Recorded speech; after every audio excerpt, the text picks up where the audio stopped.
Hello, Internet, and welcome back to The Nest. It is Big Wing Interactive's monthly show about everything under the sun in digital marketing. My name is Kellen McGugan, and I am a social media specialist here at Big Wing Interactive.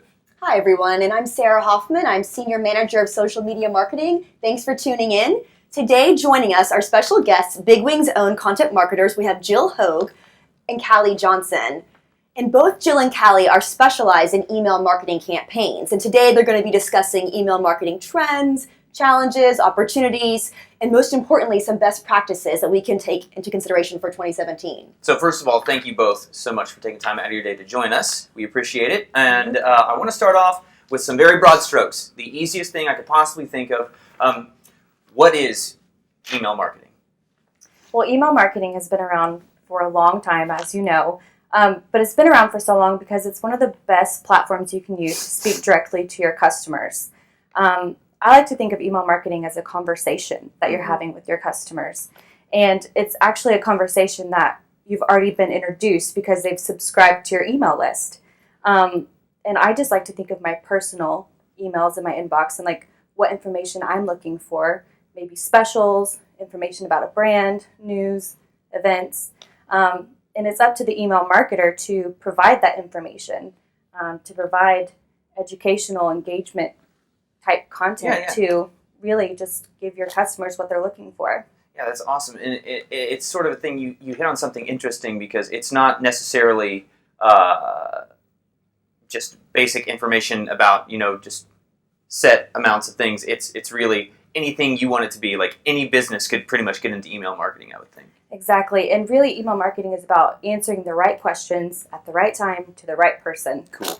And email marketing, it doesn't have to be salesy all the time. Like you can send emails just to say thank you to your customers. Like with the Confluence. Exactly. Like this year, we had a great email campaign for Confluence, and Confluence. And we sent a welcome email or a thank you email to the attendees, and it actually got a lot of great engagement. It's just to delight your customers and just to say thank you. So as marketers, we constantly have to evolve our tactics to cater to specific audiences, like Confluence, for example. So what tools are available for us to use if you're just starting out with email marketing? There are a lot of different tools available. It really depends on what you want to come out of your email. Some of the ones that we use and we like are MailChimp, Constant Contact, and Campaigner. We probably use MailChimp the most because it's the easiest to use and a lot of our clients really like it. But there's a lot of tools. You just have to kind of find out which one is best for you. Okay, and so we've talked about, a little bit of the basics with email marketing. Now, getting deeper into it, are there any marketing disciplines that I need to be fantastic at in order to make my email marketing campaign amazing if I'm a small business? What sort of skills do I need to kind of have to really make it successful for me? Well, in email marketing today, a lot of the platforms have made it so easy for anybody to do email marketing.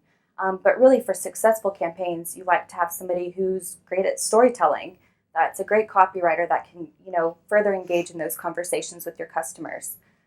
It's good to kind of have a design or maybe a development background where you can make beautiful custom emails for your customers.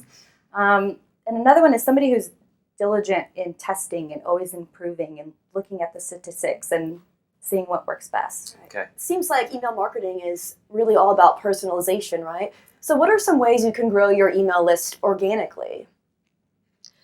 There's a lot of different ways that you can do that. If you're going out to a trade show or something, especially if you have something like MailChimp, you can get an app on your iPad or your phone and people can put their email address in right there.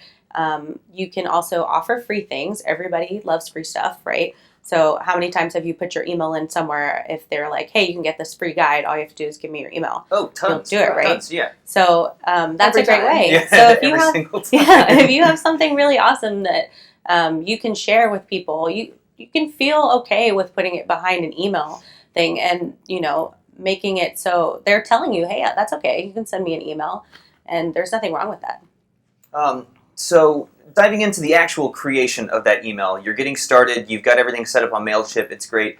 You're about to set up your first email that's going to go out to the email list that you've had people double opt in, and so you're not doing anything illegal.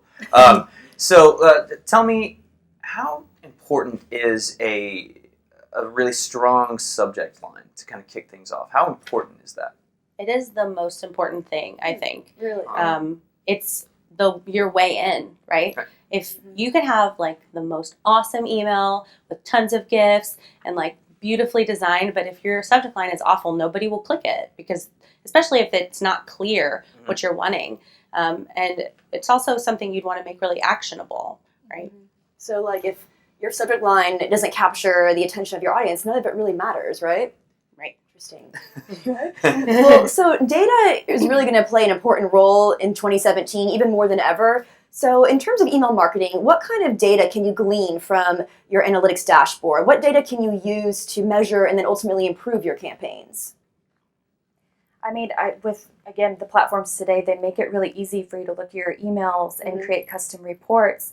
And we always look for open rates, click-through rates. I mean, if somebody's opening up your email, but they're not clicking through, that means that you need to go back and look through the content that you're providing and customize it to who you're sending it to. And we like to do a custom segmented list, so where you're not sending just one big email to a big massive group of subscribers. You're able to cater your messaging to specific groups of your list. Okay, and that goes so far as to like sending your emails to people who are actually opening your emails and who are engaging with your content, and so you can keep re-engaging them and hopefully get them to convert somewhere down the road, right? Am I right about A lot of businesses have different personas. They might have different segmented audiences. So I think it's really important to serve the right message to the right people, right? Exactly. And a lot of tools you can do is really with your lists and making sure you have those lists clean and up to date and exactly what you just said. Having the right emails for what people are opening. So for the people who are going to try and do their own email marketing campaign by themselves with no prior experience, just to give them a bit of a heads up, what are some things, like if I was a small business, what are some things that I should absolutely not do when it comes to email marketing? Are there certain huge no-nos that everyone should steer clear of? Yes, for sure. There's a lot. There's actually laws about email marketing. There's the Can-Spam Act. If you send an email, you can get in really big trouble for sending emails to people who don't want them. Like $16,000 per email. Not per send, per email. So if you send it to 100 people, it's $16,000 times 100. That's like the max penalty. But still, like you can... Well, that sounds terrible. That's a risk you don't want to take. Yeah. So you want to make sure that you're emailing people who want to be emailed and that you're following the rules. One of the big rules that you have to do, and you've all seen it in all the emails that you get, you have to have an unsubscribe list. I'm sorry. Oh, like a little button at the the very end. If you don't want to be a part of it anymore, you could just unsubscribe. Right. So when you're subscribing to an email, you don't have to get it for all time and then change your email address. You can just click the unsubscribe link. Okay. So that's like kind of one of the big things. Now we're getting in. It's 2017 officially. Happy New Year, everyone. So with 2017 coming around, and we work in social media, so it's evolving all the time.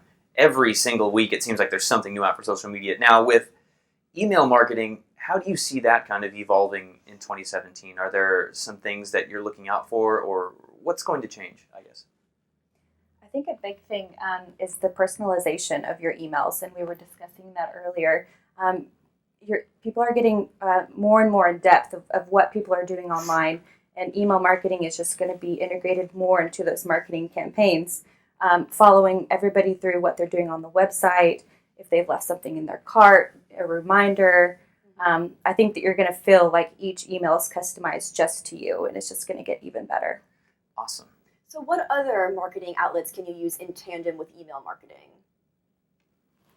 Social media is one thing that you can use. You can also use your own website to help you with that. That's how you can get people to sign up to get your email, and then you can keep talking to them, through their email box, what they've given you permission to, with content that you've created for your blog. So email works with everything. Sorry. Email works with pretty much everything that you have, as long as you're doing things the right way. Mm-hmm. And, it's interesting that you mentioned getting emails through social media, because, you have like lead generation and stuff like that. And custom audiences. Yeah, custom audiences. Especially building custom audiences through those email lists is a big part of kind of re-engagement and retargeting in social media. So that's definitely something that we look forward to. But so at the end of the day, I'm a small business, budget's kind of tight.